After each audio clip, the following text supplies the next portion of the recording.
All right, welcome back to the channel, everyone. Had a request in the comments to cover some white chocolate, Jason Williams. Fantastic point guard. It'll be a pleasure to talk about this dude. As always, when it comes to talking about somebody I haven't covered yet on this channel, I like to start out with a nonstop video. So this one's going to be called How Good Was White Chocolate Actually? And yeah, nonstop is...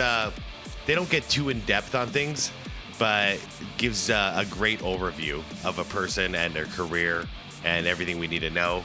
And then from there, we could find some deeper cuts. You know what I mean?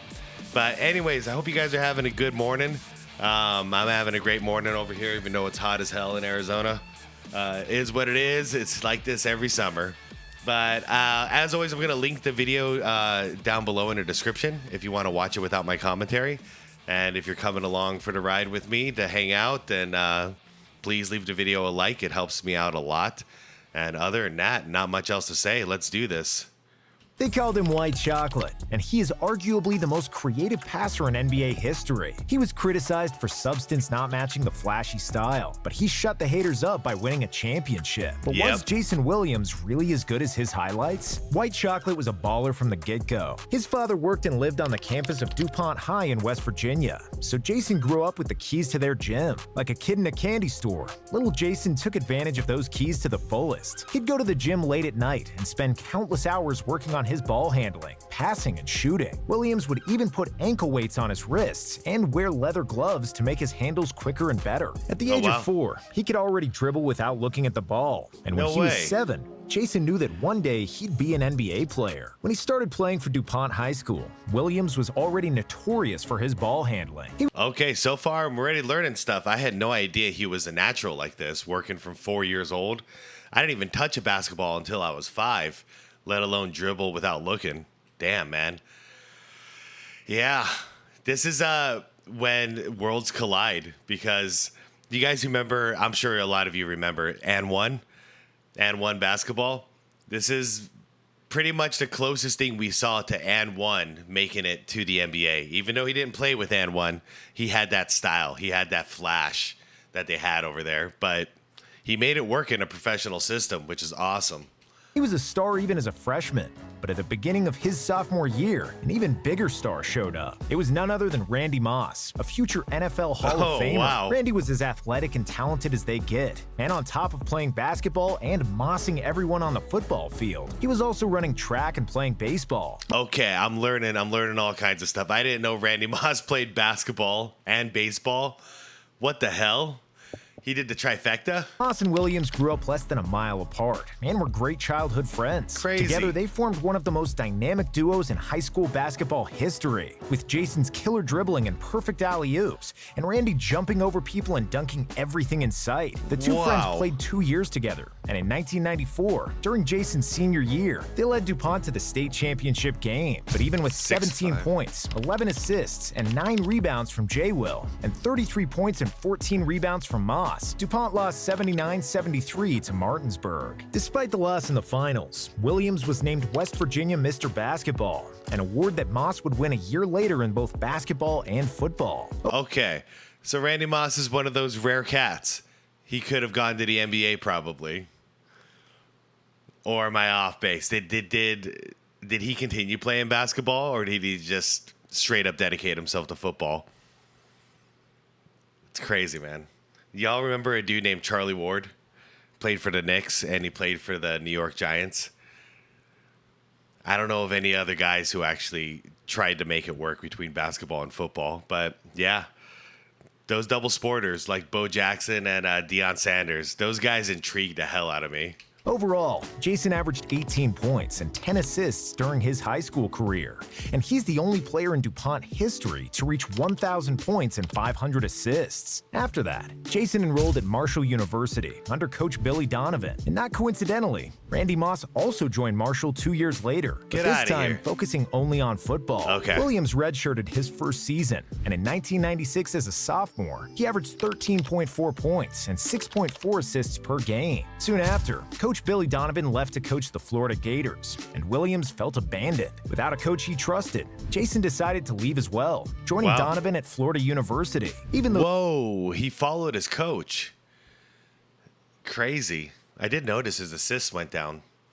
switching schools meant he'd need to sit out another year. As a senior at Florida, Williams averaged 17.1 points, 6.7 assists, and 2.8 steals per game. Nice. But with success came trouble. Williams was an avid weed smoker, and after failing a drug test, he got suspended for 3 games. When he returned to the court, Jason was mad as hell, eager to prove that they made a mistake by suspending him. Against Duquesne, he set a school record with 17 assists in a game, and in the next game, he led Florida to a victory against title favorite Kentucky. But just before March Madness, Williams got busted again, and this time, because smoking was a repeated offense, Florida had no choice but to suspend him for the rest of the season. His friend Randy Moss went through the same thing, and also missed 1 season in college for marijuana use. Hey, I got a question for y'all.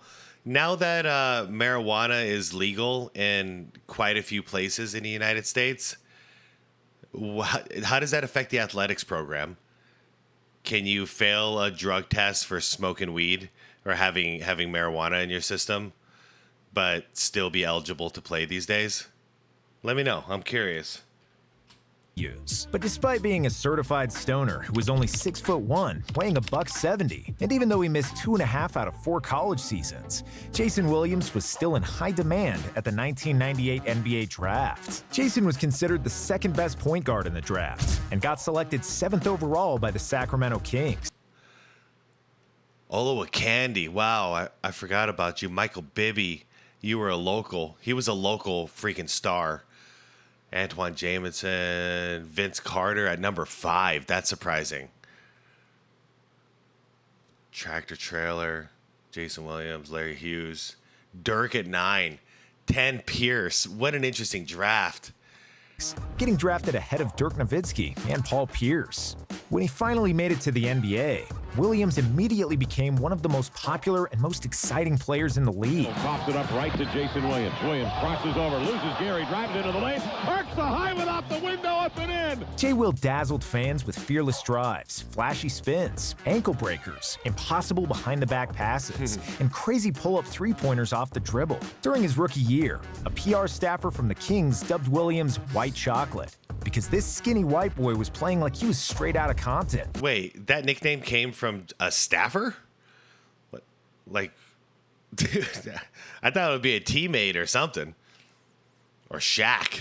Always pulling the flashiest moves on the court. And even though Williams was extremely inefficient, even for the 90s standards, shooting just 37% from the field, and 31% from deep, his uncanny showmanship brought fans out of their seats, and that's all that mattered. In the Rookie Challenge during the 2000 NBA All-Star Weekend, Williams made a no-look behind-the-back pass off the elbow to Rafe LaFrentz, which was one of the best passes in NBA history, and something nobody had ever seen before. Despite his inefficiency, Jason had good overall numbers, and with the averages of 13 points, 6 assists, and 2 steals per game, he ended up second in the Rookie of the Year voting behind Vince Carter. The Kings were known as one of the biggest losers in the NBA, but that all changed with the arrival of Jason Williams, Vlade Divac, Peja Stojakovic, and Chris Webber, who all joined the team for the 1998-99 season. They were also the first NBA team that used the Princeton offense, which is an offensive basketball strategy that emphasizes constant motion, backdoor cuts, picks on and off the ball, and disciplined teamwork.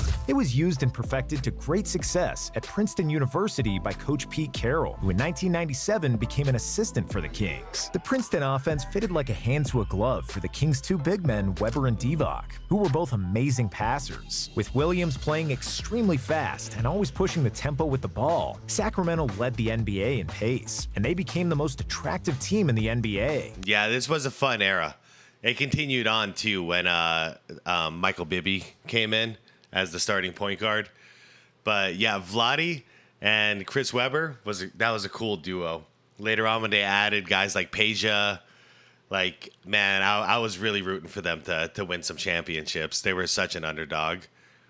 But even more importantly than fast pace and flashy passes, Sacramento had its first winning season since 1983. Damn. In the first round of the playoffs, they ran across the Utah Jazz, who came off 2 finals trips against the Bulls. Sacramento was inches away from advancing, but John Stockton's game-winning three-pointer pushed the series to the deciding Game 5. Playing at home, the more experienced Jazz prevailed and won the series, but the Kings showed plenty of promise. Next season, Sacramento continued to play super fast attacking basketball, leading the NBA in pace, points, and three-pointers attempted. Wow. This style was perfect for White Chocolate, who was among the best passers in the league. All right, so we can kind of consider this the prototype for the 7 seconds or less Suns.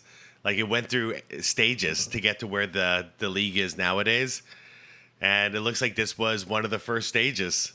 Then Mike D'Antoni comes in and he accelerates it, and then now, years later, we have the product we have now, which I don't really like the product we have now, but back then, when it was more of a defensive-minded game, these teams were fun as hell. They stood out. Now that everyone's doing it, now it's like you see a defensive-minded team like Minnesota or what Dallas was doing in the conference finals, and that's exciting me now to see something different. With 7.5 assists per game. For the second year in a row, Williams was second in the NBA in three-point attempts. But the big problem was that he was making less than 30% of his deep shots. Yeah, so that's the biggest case against him is efficiency, and I think turnovers was a big deal too. Despite many offensive weapons and great flow of the offense, the Kings were as thin as paper defensively, which again cost them when it was most important. Yeah. Sacramento played Shaq and Kobe's Lakers in the first round and convincingly lost the first 2 games in LA. However, in Sacramento, they managed to fight back and push the series to the deciding Game 5. But in the final game of the series, the Lakers trashed the Kings 113-86, and Sacramento's defense couldn't cope with prime Shaq. Despite his many qualities, who could, to be fair. Jason Williams also had a high number of turnovers and poor shooting percentages. Yeah. And Rick Adelman benched him in every fourth quarter of the series. Wow. But when the 2001 season started, the Kings were stronger than ever. Their defensive issues were solved by bringing in a lanky small forward, Doug Christie. Oh, yeah, and Doug. they also added Hedo Turkoglu, one of the best European big men from that era. The team mastered the Princeton offense to perfection, and the harmony of their offensive sets was fascinating. It seemed like they could play with their eyes closed. Backdoor cuts, no-look passes, alley-oops, transition threes. The Kings were ahead of their time, playing an early version of the modern NBA game we see today. Chris Webber was playing at the MVP level and finished 4th in MVP voting. Stojakovic became a permanent starter who averaged over 20 points. Divac made the All-Star team, and Christie made the All-NBA defensive team. Williams still created a spectacle, but the flashy style was often at the expense of the substance. He was the only player on the team whose statistics decreased, and White Chocolate averaged only 9 points and 5 assists per game. However, I get why they brought in Bibby. For those of you who don't know Peja Stojakovic, that guy was a gunslinger. Like, he was that era's, like, I don't even want to compare him to anybody. He was a specialist, a three-point specialist. I loved watching Peja. The Kings again led the NBA in points scored, and the defense climbed into the top 10. They finished the season with 55 wins, the most in franchise history, and their hopes were extremely high for the playoffs. In the first round of the playoffs against the Suns, Sacramento was firing on all cylinders, with all 5 starters averaging double figures in points. They defeated the Suns 3-1. After which they faced the defending champions, Shaq and Kobe. Yep. The Kings fans hoped that they would be better than the year before and possibly upset the Lakers, but they got a big slap in the face. The Lakers were unstoppable that year, and they swept the Kings, even though Sacramento was very close to victory in 3 of the 4 games. But while the other starters played great in that series, White Chocolate struggled. He averaged only 5 points and 3 assists on a horrible 29% shoot. Ouch, yeah, it is really declining here. Despite being the most popular player on the team, Sacramento's GM Geoff Petrie knew he needed to find someone better. So a few months after the season ended, Jason Williams was traded to the Grizzlies for Mike Bibby, who was a far better shooter and defender than Williams. Crazy, because they came from the same draft. And while Bibby led the Kings to the greatest success in franchise history, White Chocolate was given complete freedom with the struggling Memphis team. Jason averaged a career-high in shot attempts, even though he was still a horrible shooter. Still, 15 points and 8 assists per game didn't look too bad, and he was in the top 10 in the league in assists. In 2003, he further tamed his extravagant playing style. And with over 8 assists and less than 2 turnovers per game, he was the second best passer in the league and had the highest assist per turnover ratio. In the next 2 years. Yeah, and Memphis coach, I saw an interview with him. Coach basically just told him, like, do your thing. Don't hesitate. And basically, you're not going to be restricted. Like, just go be you. And it paid off. It paid off really well. White Chocolate helped Memphis reach the playoffs for the first time, but they lost in the first round both times. By the end of 2005, and after 4 years with the Grizzlies, Williams was at a career crossroads. He was 30 years old and wanted to play for a contender. To answer his prayers, his enormous next-door neighbor from Orlando called him on the phone. That neighbor happened to be none other than Shaquille O'Neal, who asked Jason if he wanted to join Shaq in Miami. Super excited, White Chocolate said yes, and Shaq then handed the phone to Pat Riley, who then showed why he is such a boss and started working his magic. A few days later, Williams became a new member of the Heat in a colossal trade that saw 13 players change teams. Really? And what was the biggest trade in league history? A guy that I have to mention that I really had fun playing with, White Chocolate in Miami. Oh, White Chocolate was nice to play with. Dude, it was a cool point guard duo that they had there between Gary Payton, like an old Gary Payton, and a 30-year-old Jason Williams. Really cool. I could just put my hand up like that and the ball would be right there. You know what? Every time. Starting for the Heat and fighting for the championship gave Williams new wings, and he played the best and most efficient basketball of his career. White Chocolate was now a super savvy veteran who wasn't showboating anymore. And while there were fewer fancy passes, he was playing his role to perfection, pushing the tempo, giving the ball up with minimum turnovers. Yeah, he was playing championship basketball. This was no longer the wild Jason Williams. He fit into the system well. Miami went to the finals, where they defeated the Mavericks after a huge comeback. And Jason Williams had shut down all the doubters that said he was just a flashy player who will never win anything. Williams started every game for the Heat in the playoffs, averaging 9 points and 4 assists per game, and was finally crowned a champion. In the next 2 years, White Chocolate battled persistent knee injuries, and his numbers decreased, even though he still remained a starter for the Heat. Then in the 2008 offseason, Williams signed a 1-year deal with the Clippers, but just a month later, he announced his retirement from the NBA because his knees were worn out. He missed the entire 2009 season, but his love of the game was still strong, so Williams pulled a Michael Jordan move and decided to come back to the NBA. In 2010, White Chocolate signed with Orlando, and he played in all 82 games for the Magic that year, with the best shooting percentages of his career. He also played in all 14 of their playoff games, as the Magic advanced to the Eastern Conference Finals, where they lost to the Boston Celtics in 6 games. In the following season, Williams signed a new contract with Orlando, but following another knee surgery, he fell out of rotation and got traded to Memphis. With the Grizzlies, back to Memphis. Jason played another 11 games, after which he announced his second and final retirement from the NBA. At any point in his career, Williams was never among the 5 best point guards in the NBA. He didn't make an all-star team, nor did he ever win any major awards. Still, White Chocolate captured the imagination of basketball fans worldwide. He was the most attractive average player in NBA history, pulling moves we haven't seen before or since. Williams is among the best ball handlers to ever play, and his crazy street style of basketball will be forever remembered. That was fun. That was a good video. I'm actually surprised because it's done by fan voting that he never got voted into an All-Star game because he was hella popular. Even though like the stats didn't back it up, like he was a very popular dude.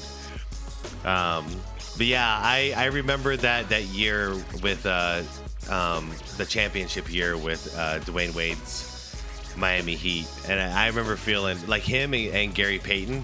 Like I was really happy that those two finally got their rings, and it came right in time for Jason Williams. Actually, both of them, because Gary Payton was old, and Jason Williams. Yeah, his knee was about to go out. So I'm glad he won it when he did. Very fun player. I think he'd really fit in these days. He'd just have to work on his shooting. But I would have loved to see him in an All-Star game. That would have been hella fun. And learning that he played basketball with Randy Moss and they were childhood buddies, that blows my mind. Anyways, everybody, thanks for watching. Feel free to share some White Chocolate stories down in the comments below. We'll have a conversation about it like we always do. And yeah, like the video if you liked it. Subscribe to the channel if you want more. If you are subscribed, I'll see you later tonight for the next one. All right. Peace out, everybody. Have a good day.